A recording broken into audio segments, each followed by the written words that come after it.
Hello friends, स्वागत है आप सबका मेरे यूट्यूब चैनल #MPRS लाइफ में। फ्रेंड्स, पिछले पार्ट में मैंने आप लोगों को बताया कि किस तरह भैया जब खेल रहे थे तो दादाजी उनको मारते हुए घर तक लाए थे। बच्चा छोटा, उसके कोमल मन में ये समझ में तो नहीं आया कि क्या अच्छा है और क्या बुरा है। उनको बस ये लगा कि हमको पिटाई लगी है और इस तरह इतनी गंदी पिटाई लगी है। तो बस इसी आक्रोश में भैया घर से निकल गए। उतनी छोटी आयु में भैया जहाँ हम लोग रहते थे वहाँ से निकल गए और रेलवे पटरी हमारे घर के बगल में ही थी। बस उसी को पकड़ के और सीधे वो निकल गए। घर में फिर सब पापा आए, सब लोग आया, फिर खोजना शुरू हुआ कि भैया कहाँ हैं, लेकिन भैया नहीं मिले। बहुत परेशानी हुई भैया को खोजने में। भैया एक स्टेशन से दूसरे स्टेशन पटरी पकड़ के ही चले गए थे। तो जिस दूसरे स्टेशन पर पापा के कोई परिचित थे, वो जानते थे भैया को भी पापा को भी, घर आते होंगे तो देखे होंगे। तो वो देखे भैया को, तो एक बार वो पूछते हैं कि तुम किसके बेटे हो। फिर भैया बताए, और बच्चा है, घर से निकल जाने के बाद फिर भूख भी तो लगती है, भूख प्यास भी लगती है। तो भैया जैसा बताते हैं कि जब उनको भूख लगी तब वो फिर घर का रास्ता पकड़ लिया और फिर जैसे गए थे वैसे ही वापस आ गए। घर आने के बाद भी फिर वही सब डांट फटकार शुरू, क्यों चला गया, सबके घर में होता है, लोग मारता है तो लोग घर छोड़ के जाता है, ये वो। तो ये मारपीट कोई एक बार की बात नहीं है कि एक बार हो गया ख़त्म हो गया। ये सिलसिला हमेशा चलता रहता था, कुछ कुछ दिन के अंतराल पर। एक बार की बात है, भैया पतंग उड़ाने के बहुत शौकीन थे, जैसा कि पहले भी मैंने आप लोगों को बताया। तो पतंग उड़ाने के चक्कर में भैया को नहीं समझ में आता था कहाँ से उड़ा रहे हैं। नहीं, बच्चा है, बच्चा को क्या समझ, बस उसको तो उड़ाना है। तो छत हमारी थी, बिना मुंडेर की छत थी, तो उस पर भैया भी चले जाते थे और कैसे करके सहारा देके हम लोग को भी चढ़ा लेते थे। हम भी छोटे, भैया भी छोटे। तो इस बात पर भी भैया को डांट पिटाई लगते रहती थी। इसी पतंग उड़ाने के चक्कर में एक बार की बात है, पूरी बात अच्छे से याद नहीं है, बस इतना याद है कि भैया को हमारे 5वें नंबर वाले चाचा ने इतनी बेरहमी से मारा, रूम बंद करके, और मम्मी नहीं थी।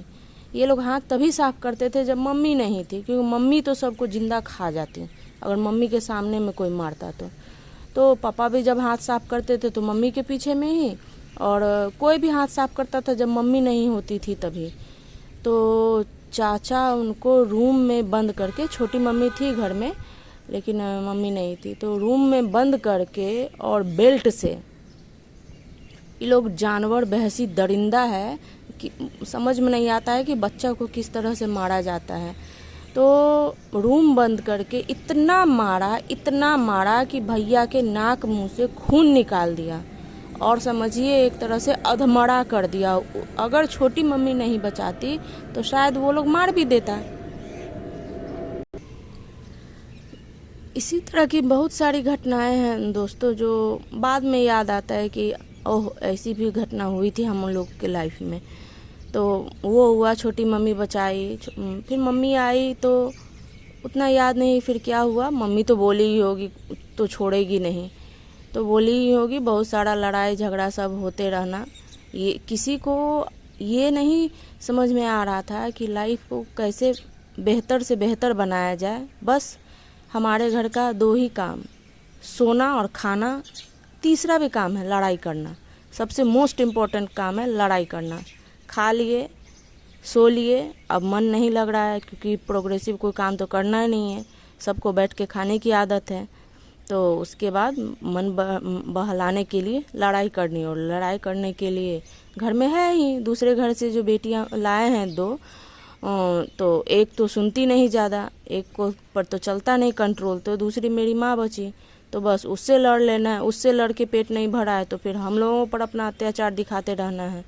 और हम लोगों के ऊपर कुछ बोलने पर करने पर हमारे पिताजी बस वही महान आत्मा, कभी कुछ नहीं बोलने वाले, जाने दो, रहने दो, छोड़ो, जाने दो, रहने दो, छोड़ो। तो ये इनका तो नारा है, इसको मेरा बस चले तो कॉपीराइट करवा दे इनके ऊपर। कि जाने दो, रहने दो। ऐसा नहीं है कि घर से कुछ नहीं मिला, बहुत कुछ मिला। मम्मी तो छोटी उम्र में आई थी, उसको कुछ करने नहीं आता था, खाना बनाने नहीं आता था, घर कैसे चलाना है कैसे देखना नहीं आता था। तो वो सारी चीज़ों की ट्रेनिंग मेरी दादी ने दिया, मेरी माँ ने दिया कि कोई भी काम कैसे करना चाहिए, या फिर उसको रहने सहने का ढंग।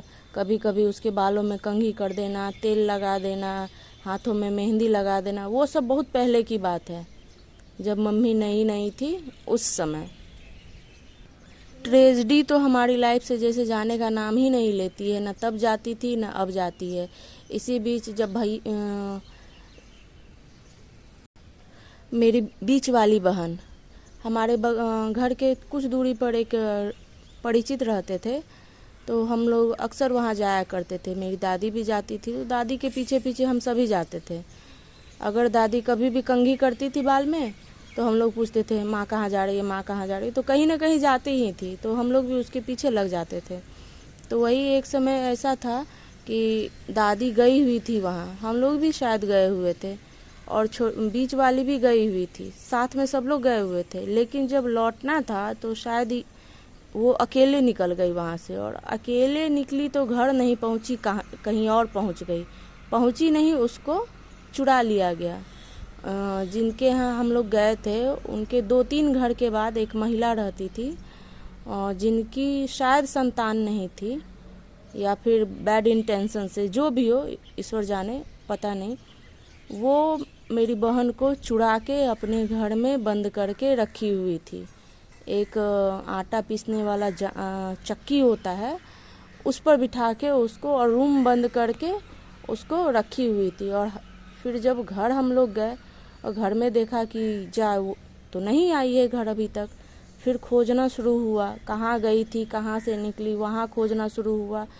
तो जिनके यहाँ गई हुई थी उनके यहाँ, उनके 1-2 घर अगल बगल सबके यहाँ खोजा, सबके यहाँ जाना पूछा, लेकिन कहीं से पता नहीं चल रहा है। जो औरत चोरी की थी उनके यहाँ भी पूछा, उसने भी बताया नहीं, कोई बच्चा नहीं आया हमारे यहाँ, तो कोई बच्चा नहीं आया, हम तो किसी बच्चा को नहीं देखे हैं। तो जिनके यहाँ हम लोग गए थे और जहाँ से मेरी बहन गायब हुई थी, तो उनको और मेरे चाचा, वो दोनों गए थे उनसे पूछने के लिए कि देखे हैं आप बच्चा, क्योंकि उनकी एक्टिविटी पर लोगों को पहले से ही डाउट होता था। तो ये लोग बोले कि नहीं। एक बार चले आए वापस, फिर गए पूछने के लिए कि देखे हैं तो बताइए, तो नहीं है। और वो अपने घर के बाहर ही बैठी हुई थी, वो अपने घर में नहीं थी, मेरी बहन को घर में बंद करके वो घर के बाहर बैठी हुई थी अपने चबूतरे पे। तो इन लोगों को शक हुआ कि शायद नहीं, इन लोगों को शक हो ही गया। तो ये बोले नहीं, आपके ही घर में है वो बच्चा, मेरा बच्चा। फिर जबरदस्ती वो दोनों उनके घर में जब घुसते हैं तो देखते हैं कि आटे की चक्की पर इसको बिठाया हुआ और इसके हाथ में कुछ खाने के लिए दिया हुआ है। ये बेचारी डर से खा भी नहीं रही है और चुपचाप वहाँ बैठी हुई है। फिर वहाँ से इसको निकाला गया। घटना और दुर्घटना तो जैसे जीवन के 2 पहलू, जैसे सुख और दुख आते जाते रहता है, बस वैसे ही हमारी लाइफ में घटना और दुर्घटना तो एक के बाद एक होते ही रहता है। तो बस ठीक है, कुछ होता है, फिर कुछ दिन लाइफ नॉर्मल चलती है, फिर नई कोई बात हो जाती है। फिर एक दिन की बात है, इसी तरह मेरी माँ यानी मेरी दादी पड़ोस के यहाँ तो आती जाती रहती है ना, लोग भी आते हैं और ये भी जाती थी। तो फिर एक पड़ोसी के यहाँ, जिनके यहाँ जो बचपन में मेरी लोलो का जन्म हुआ, तो वो बोल रही थी कि हमको दे दो, आपके यहाँ तो 2 पहले से है, एक और हो गई है, हमको दे दो। लेकिन मेरे घर वालों ने नहीं दिया। तो उनके यहाँ ही माँ फिर गई घूमने के लिए। उनका घर 1st फ्लोर पर था, हम सब लोग गए। उनके सीढ़ी के पास ना बड़ा बड़ा गमला रखा हुआ था। तो हम लोग जब सीढ़ी, बच्चे थे सब लोग, तो छोटे ही थे, 1-2 साल के अंतराल पे सब लोग थे, सब लोग छोटे छोटे ही थे। तो जब उनके यहाँ गए और जब वापस उतर रहे थे उनके यहाँ से, तो कैसे न कैसे लोलो का पैर स्लिप हो गया, या हम धक्का दे दिए, क्योंकि शैतान हम बचपन से थे और अभी भी हैं, उसमें नो डाउट।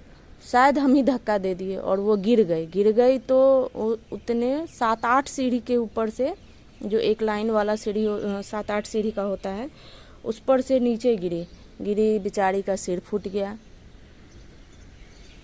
सीढ़ी के नीचे गिट्टी रखा हुआ था, वो उसको धंस गया, फिर एक लफड़ा हो गया।